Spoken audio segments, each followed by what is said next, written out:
while American mothers can't find baby formula, and while our border is being completely invaded every single day, and fentanyl is flooding across and killing Americans. But Congress thinks it's their job to fund $40 billion of your hard-earned tax dollars to Ukraine.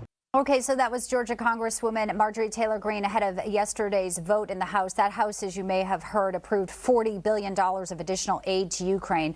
Now, the bill did pass 368 to 57. It will now be going to the Senate. But should there be a focus on the cooling record inflation and fixing other crises, like she said, our border? And there's no baby formula. John? All right, joining us now is former Pennsylvania Senator and Newsmax contributor Rick Santorum. Senator, great to have you with us. Thanks, John. Good to be with you. Well, a lot to get to here, and I want to start, with this kind of belief by some. I know there were, I think, 57 no votes yesterday, and I understand, there are real needs here in America. I mean, but is it an either-or situation? We obviously have to address this stuff with inflation, but does that preclude us from also helping Ukraine? No, the answer is no. And I think this rhetoric that you're hearing now from Republicans is really borrowed from Democrats. I mean, we've been hearing this from Democrats for years that, if you spend money on this, well, you're not spending money on something else. Well, is there anything that's true about Washington? It's not making choices. It's spending money on everything.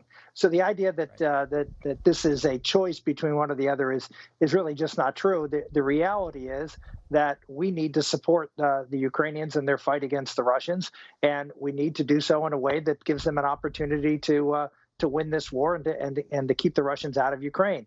And if we don't do that, then you're going to have national security problems. You're going to have security problems for Europe.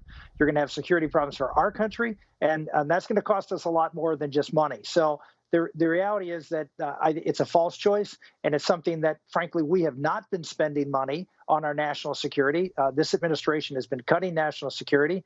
The last administration, while it increased it some, it didn't make up for the devastating cuts that Obama did. So we're in a big hole from the standpoint of our security of our country and our military and our preparedness, and we have to spend resources to get it back. Well, let's talk about some more of those Democratic talking points here. We continue to hear this attack line from Joe Biden about the ultra MAGA faction of the GOP while he refuses to accept responsibility for inflation. Here was the president yesterday. First is we're in power. That's the first thing. And you justifiably right, we control all three branches of the government.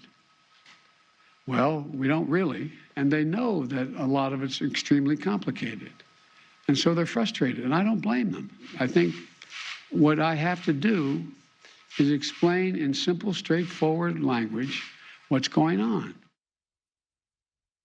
Now, I mean, there have been several pretty big lies from Joe Biden about the economy here, but when it comes to this line about ultra MAGA, I mean, this is like the new deplorable. A lot of people, conservatives, embrace this, especially when, it's contrasted with this administration.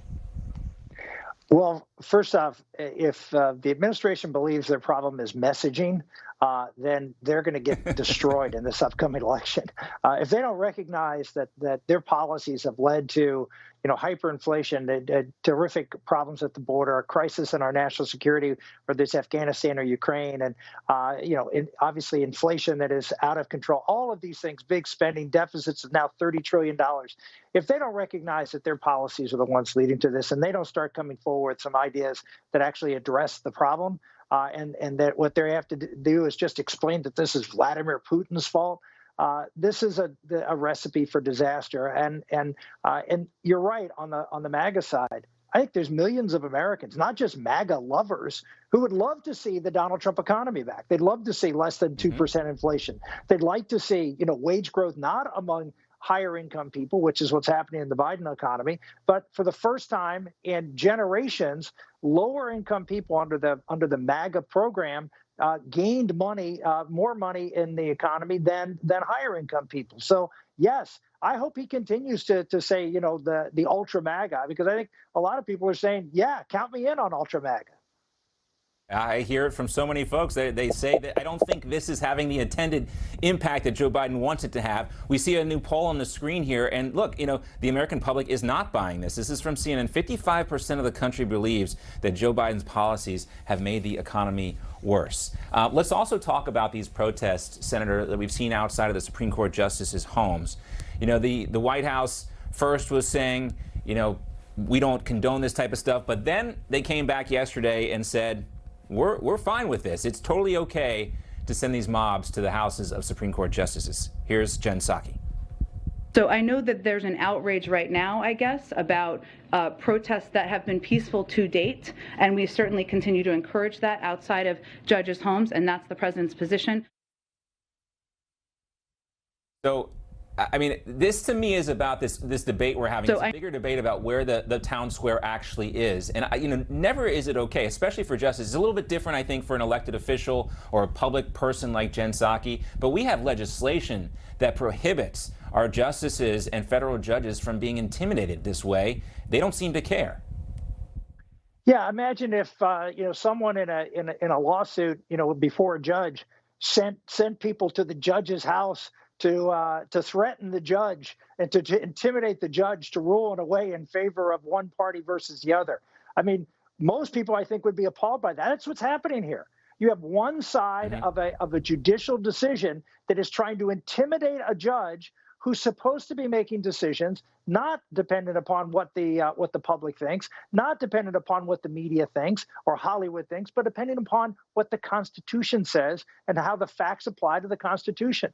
And that is not supposed to be political. That's not supposed to be in the arena where people are supposed to, pressure folks or intimidate people. And for the United States, for the President of the United States to say that this is okay is one step closer to the United States becoming a banana republic where the rule of law, where an independent judiciary, one that is not a political judiciary, is being lost. And the Democrats, unfortunately, want it that way. They want everything to be political. They want everything to be judged based on, preferred groups, on racial politics or economic politics. It's all about power and them controlling power, and the judicial branch, in their opinion, obviously from what we're hearing, is no different than any other branch of government, which is a travesty.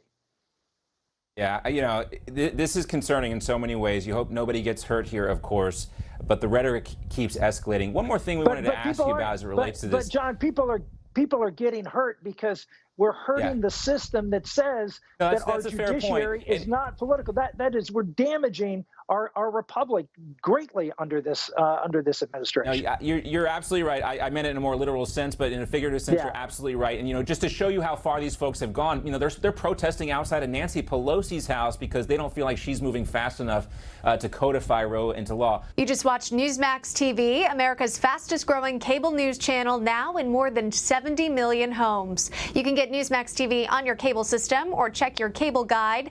And if your system doesn't carry Newsmax, call them. Tell them you want Newsmax TV, because we're real news for real people.